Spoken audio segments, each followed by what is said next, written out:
উলঙ্গ নারীদের সংখ্যা বেড়ে যাবে।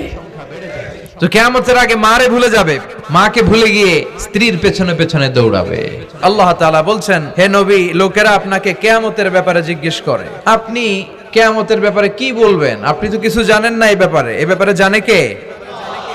বিশ্বনবী যখন মক্কার জমিনে কিয়ামতের ব্যাপারে বারবার মক্কার লোকদেরকে সাবধান করতে শুরু করলো যে এই দিন না, আরো দিন, এই দিনটাই দিন নয়, বিশাল একটা জগৎ পড়ে আছে, সেটা শুরু হবে কিয়ামত দিয়ে, সব লন্ডভন্ড হয়ে যাবে।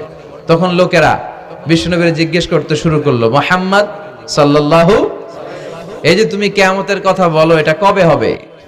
ইয়াসআলুনাকা আনিস সাআতি আইয়ানা মুরসাহা ফীমা আনতা মিন যিকরাহা ইলা রাব্বিকা মুনতাহাহা। সুবহানাল্লাহ পড়েন। ও নবী, লোকেরা আপনারা জিজ্ঞেস করে কিয়ামত কবে হবে, কিন্তু কবে হবে এটা আপনি কেমন করে বলবেন? এটা তো আপনি জানেন না, গোটা বিশ্বের কেউ জানে না, জানে একজন, তিনি কে? They are asking about the day of resurrection. People are asking you about Qiyamah. Who are you to talk anything about it? Only Allah has the final word regarding Qiyamah. ও নবী, লোকেরা আপনারা কিয়ামত কবে হবে খালি ধরে জিজ্ঞেস করে, তো এই ব্যাপারে আপনি কথা বলবেন কি করে? এই ব্যাপারে কোনো জ্ঞান তো আমি আপনাই দেইনি। কিয়ামত কবে হবে এটা জানি শুধুমাত্র আমি আল্লাহ। চিল্লায় বলেন ঠিক কিনা? বিশ্বনবী মক্কায় কিয়ামতের ঘোষণা দিলেন।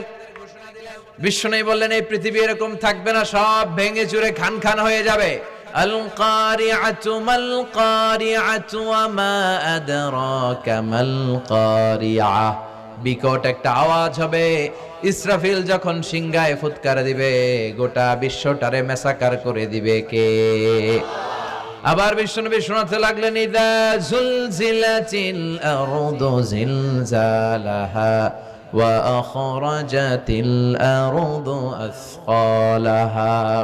বিশ্বনবী বললেন, সেদিন পৃথিবীটা কেঁপে উঠবে, মহা ভূমিকম্প হবে। জমিনের ভেতরে যা আছে, তেলের খনি, গ্যাসের খনি, স্বর্ণের খনি, সবকিছু জমিনটা বমি করে বের করে দিবে। আবার বিশ্বনবী বলতে লাগলেন, ইদা রুজ্জাতিল আরদু রাজ্জান ওয়া বুসাতিল জিবালু বাসসা। সুবহানাল্লাহ পড়েন। জমিনটা কেঁপে উঠবে, পাহাড়গুলো ভেঙে চুরে দুমড়ে মুচড়ে যাবে, গোটা বিশ্বটা কেঁপে উঠবে, সাগরের বুকে দাউ দাউ করে আগুন জ্বলবে। সেই দিনটা হচ্ছে কিয়ামতের দিন।